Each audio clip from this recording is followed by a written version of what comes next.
안녕하세요. 오늘 저희가 함께 깊이 파고 들어볼 자료는요.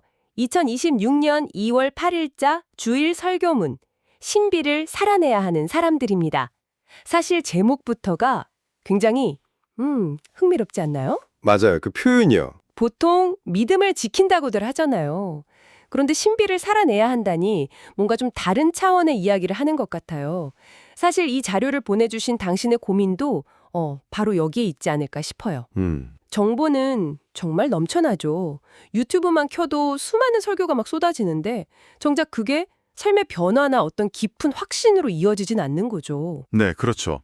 머리로 아는 것과 가슴으로 믿는 것 사이의 간극. 바로 그 지점을 이 설교가 파고들면서 믿음은 지식이 아니라 신비다라는 어찌 보면 굉장히 도발적인 선언으로 시작을 합니다. 그렇죠.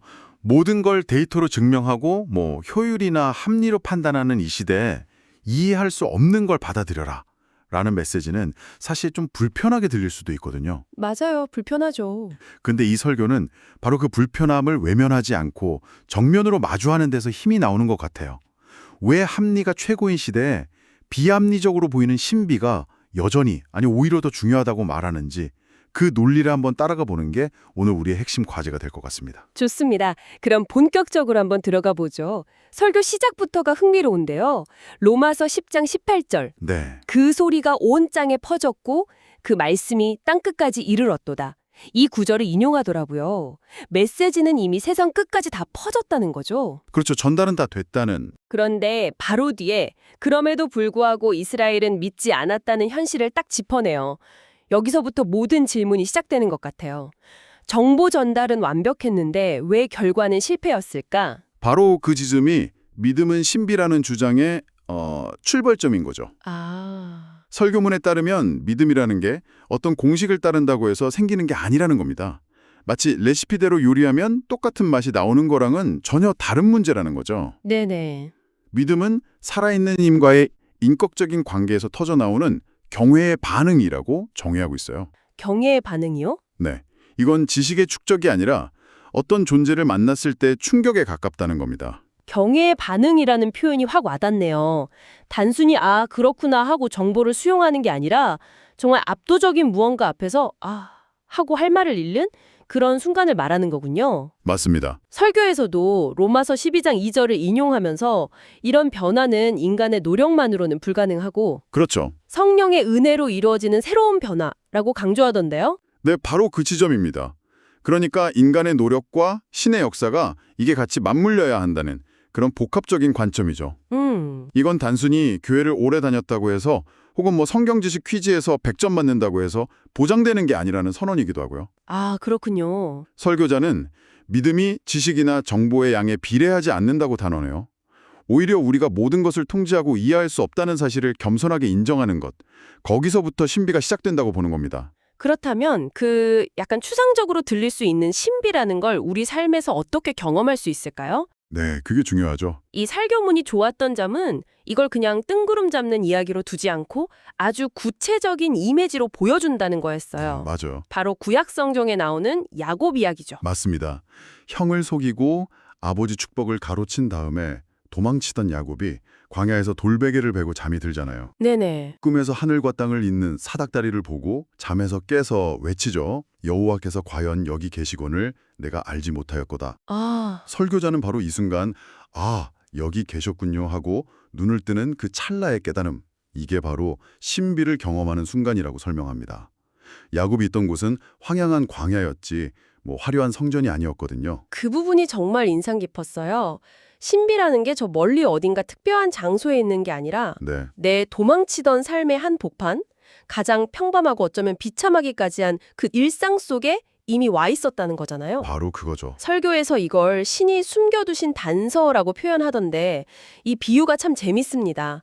마치 발견되기를 기다리는 보물찾기 같기도 하고요. 그렇죠. 그리고 그 단서라는 건 야곱의 경우처럼 돌베개 같은 아주 평범한 사물일 수도 있고 스쳐 지나가는 사람의 말 한마디일 수도 있고. 어떤 책의 문장일 수도 있겠고요. 맞습니다. 중요한 건 그 단서를 알아볼 수 있는 눈이죠.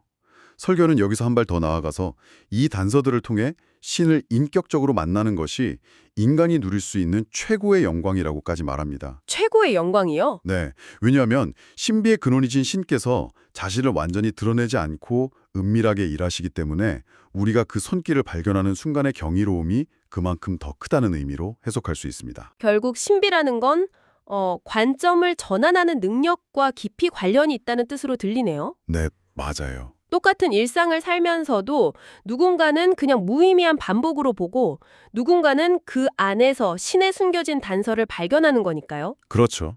그런데 이야기는 여기서 훨씬 더 복잡하고 어려운 주제로 넘어갑니다. 네, 바로 구원의 주도권에 대한 문제죠. 로마서 10절, 20절 내가 나를 찾지 아니한 자들에게 찾은 바 되고 내게 묻지 아니한 자들에게 나타났노라. 이 구절을 인용합니다. 이게 무슨 뜻이죠? 이건 신을 찾을 생각조차 없었던 이방인들에게 신이 먼저 다가가서 자신을 드러내셨다는 의미거든요. 여기서부터 구원이 인간의 선택이나 노력보다는 전적으로 신의 주권에 달려있다는 강력한 메시지가 나오는 겁니다. 그리고 바로 이 대목에서 신학적으로 가장 논쟁적인 개념 중 하나인 장칼뱅의 이중 예정론이 등장합니다. 맞습니다. 설교자는 칼뱅이 제네바에서 목회를 하면서 겪었던 실제적인 경험을 바탕으로 이 개념을 설명해요. 어떤 경험이었죠? 어떤 사람은 복음을 너무나 쉽게 스폰지처럼 받아들이는데 네. 어떤 사람은 아무리 논리적으로 설명하고 눈물로 호소해도 마음의 문을 굳게 닫더라는 거죠. 이 설명 불가능한 현실 앞에서 칼뱅은 구원받을 사람과 그렇지 않을 사람이 창세전에 이미 정해져 있다는 생각, 즉 이중 예정론을 체계화했다는 겁니다. 잠깐만요. 이중 예정론이라니 듣기만 해도 굉장히 무겁고 어찌 보면 좀 운명론적으로 들리는데요. 그렇죠. 그렇게 들릴 수 있죠. 내가 뭘 하던 상관없이 결과는 이미 정해져 있다는 거잖아요. 이게 왜 그렇게 논쟁적인 개념인지, 그리고 이걸 받아들이면 우리의 노력이나 자유의지는 뭐가 되는 건지 이 지점을 조금 더 짚어주실 수 있나요? 아주 중요한 질문입니다. 바로 그 지점 때문에 수백 년간 신학적 논쟁이 끊이지 않았던 거죠. 한편에서는 신의 절대적인 주권을 강조하면서 예정론을 지지하고 다른 한편에서는 인간의 자유의지와 책임 있는 선택을 강조하면서 반박해왔습니다. 팽팽하네요. 네. 만약 모든 게 정해져 있다면 전도나 선교는 왜 해야 하냐는 실천적인 질문에 부딪히게 되고요. 자칫하면 어차피 저 사람은 구원받지 못하도록 정해졌어 라는 식의 위험한 선민의식이나 냉소주의로 빠질 수도 있습니다. 그렇군요. 그런 위험성 때문에 논쟁이 계속되는 거군요. 그렇다면 이 설교자는 이 무거운 주제에 대해 어떤 입장을 취하나요? 여기서 이 설교자의 균형 감각이 좀 돋보여요. 그는 칼뱅의 이중 예정론을 무작정 비판하거나 옹호하지 않습니다. 아, 그래요? 대신 칼뱅이 왜 그런 생각을 할 수밖에 없었는지 그 목회 현장의 답답함에 깊이 공감해요. 정말 믿음이 좋을 것 같던 사람이 하루아침에 교회를 떠나고 전혀 기대하지 않았던 사람이 누구보다 굳건한 믿음을 보이는 현실을 마주하면 이걸 인간의 노력만으로는 도저히 설명할 수 없다는 걸 느끼게 된다는 거죠. 그럼 설교자 본인의 결론은 뭔가요? 예정론을 믿는다는 건가요? 아니라는 건가요? 그는 이중 예정론을 문자 그대로 믿기보다는 믿음은 하나님께 속한 것이며 결국 신비라고 믿는 편이라고 자신의 입장을 솔직하게 밝힙니다. 아, 신비라고요? 네. 즉 누가 구원받고 못 받고는 이미 결정됐다고 선을 긋는 대신에 한 사람에게 믿음이 들어가는 그 과정 자체가 인간이 온전히 파악할 수 없는 신의 영역, 즉 신비에 속한다고 보는 겁니다. 인간의 책임과 신의 주권 사이의 팽팽한 긴장을 어느 한쪽으로 섣불리 해소하지 않고 그 긴장 자체를 신비라는 이름으로 끌어안는 거죠. 아, 그러니까 그 신비라는 단어로 예정론이 가진 운명론적인 냉소주의, 그리고 인간의 노력이 전부라는 교만함, 이 양쪽 모두를 경계하는 거군요. 맞습니다. 굉장히 지혜로운 접근 방식이라는 생각이 드네요. 하지만 듣는 입장에선 이런 생각이 들 수도 있을 것 같아요. 결국 구원의 주도권이 신에게 있고 그게 신비라면 내가 노력해서 뭐 하나 하는 허무함이요. 네, 충분히 그럴 수 있죠. 이 지점에서 인간의 역할에 대해 설교는 어떻게 설명하나요? 바로 그 질문에 대한 답으로 사도 바울의 삶을 제시합니다. 바울의 상황을 생각해보면 정말 절망적이었을 거예요. 그는 자기 동족인 유대인들을 너무나 사랑해서 그들에게 복음을 전했지만 돌아온 건 박해와 거절뿐이었죠. 네, 그랬죠. 인간적으로 생각하면 다시는 저 인간들 상종 안 한다고 마음먹었을 법도 한데 바울은 새로운 도시에 갈 때마다 언제나 유대인 회당을 가장 먼저 찾아갔습니다. 왜 그랬을까요? 그 이유를 설교는 이사야서 65장 2절에서 쳤더군요. 순종하지 아니하고 거슬러 말하는 백성에게 내가 종일 내 손을 벌렸노라. 네.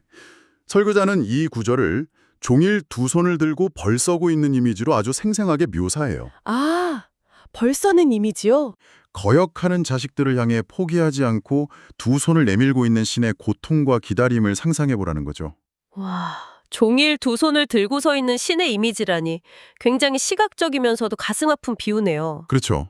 거절당할 걸 알면서도 계속 찾아가는 바울의 그 비합리적인 행동이 이 이미지 하나로 단번에 이해가 되는 것 같습니다. 네네. 인간적인 상처나 효율성의 계산을 뛰어넘는 그 포기하지 않는 신의 마음에 사로잡혔기 때문에 가능했던 거군요. 바로 그겁니다. 바울은 신이 자기 백성을 포기하지 않았다는 것을 믿었기 때문에 자신도 포기할 수 없었던 겁니다. 거절당할 것을 알면서도 또 가고 또 갔던 거죠.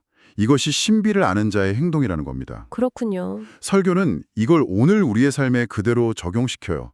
내가 사랑하지만 여전히 믿음을 거부하는 그 가족, 그 친구에 대해서 신께서 지금도 두 손을 내밀고 아픔을 견디며 기다리고 있다는 사실을 기억하라는 메시지죠. 그러니 내 눈앞의 결과만 보고 낙심하거나 포기할 일이 아니라는 거네요. 정확합니다.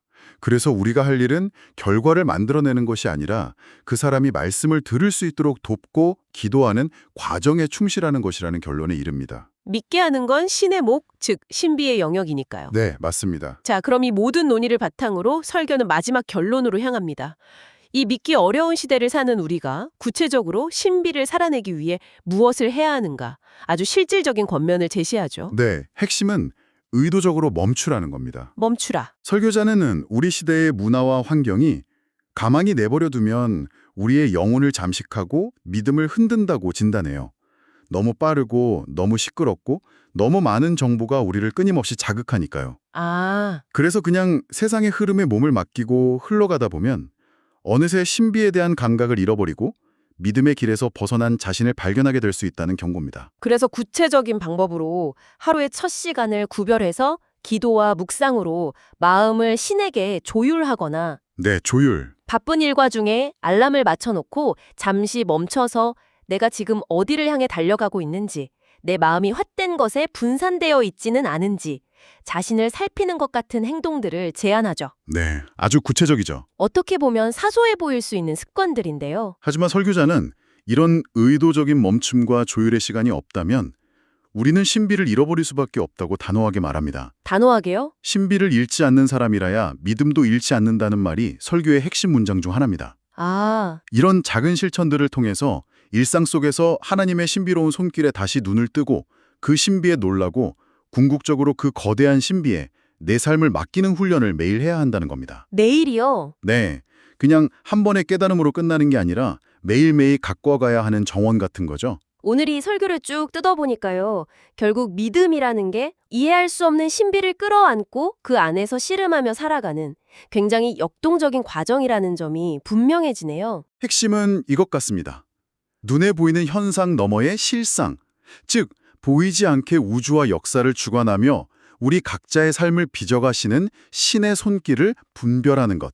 분별하는 것. 그리고 그 신비로운 손길에 저항하지 않고 내 삶을 맡길 수 있는 용기를 내는 것. 그것이 결국 나 자신을 살리고 내가 사랑하는 사람들을 진짜 생명으로 이끄는 유일한 길이라는 것이죠.